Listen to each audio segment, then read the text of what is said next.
Good afternoon, everyone. Thanks so much for clicking on WDTV.com. It's Tuesday, April 23rd. I'm Christine Keeling. Here's a look at some of your top stories coming from our newsroom. New details have been released into the Boston bombing investigation, and the one suspect who is lying in a hospital is placing a majority of the blame on his brother. Tovar told investigators by nodding his head that it was his brother and not Islam who masterminded the attacks. Tovar expressed to authorities that his brother believed Islam was under attack and that they must fight back. It appears that Tamerlan had become increasingly radical in the past few years, but there's no evidence that he was associated with international jihadist groups. Government sources said based on the initial interviews, the two brothers fit the classification of self-radicalized jihadists. Officials told CNN that investigators are trying to determine whether al-Qaeda's magazine Inspire provided the blueprints for the bombs that the brothers used. Their mother has spoken out and said that her sons were not part of a terroristic organization.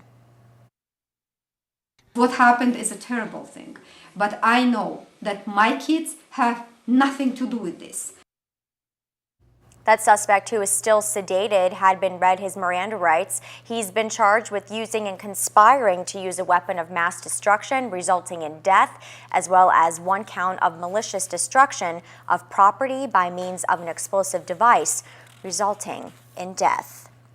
Well, 8 days after those explosions in Boston took place, folks all over the country, including people right here in the Mountain State, are still on high alert. The chief of the police department at WVU said his department has seen a spike in the number of suspicious packages reported to his office. Chief Roberts said that's not unusual for those calls to pick up after a national tragedy, and typically it continues for about a week.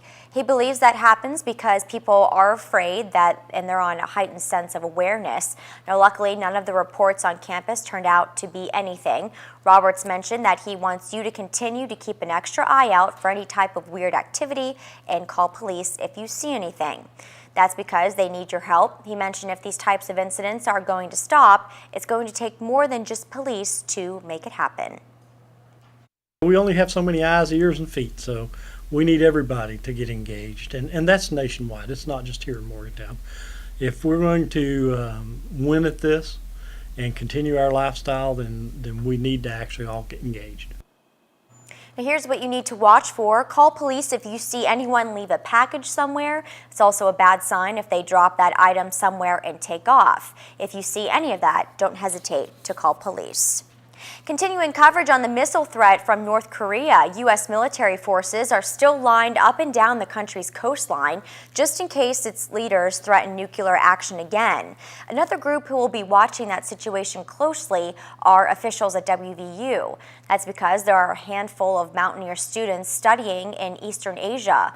Michael Lastinger, one of the people who leads up the university's academic affairs program, told us they follow directions from the U.S. State Department when international incidents are brewing. He said they like sending students overseas to learn, but added their safety and security are top priority. We don't send students to places that we have not examined very carefully. We have a written agreement with Korea University. We have agreements with all the universities where our students are going abroad now. He also mentioned so far the students haven't said anything to them about being worried about their safety. Prosecutors in Upshur County will continue their arguments tomorrow in the case of a man accused of killing a 20-month-old baby in 2011. They called several witnesses to the stand today to try to prove Jonathan Queen killed the child when he was 22. One of the witnesses was a doctor who talked about the condition the baby was in after the incident. The defense is expected to begin tomorrow afternoon. A Grafton man admitted to contacting teenage boys over the internet to perform sexual acts on them. 25-year-old Brian Tovar was in Harrison County Court today to enter a guilty plea. He admitted to actually doing some of those acts with a couple of boys in Clarksburg. All of the teens he contacted were between 13 and 15 years old. He said he contacted them between April and September of last year.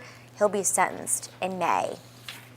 Well, yesterday on 5 News, we told you the child abuse charge against an assistant principal at Washington Irving Middle School will be dropped if he completes certain testing and training programs. Well, today, Susan Collins had no comment for us this morning about this case, but we did speak with many people in the Harrison County community.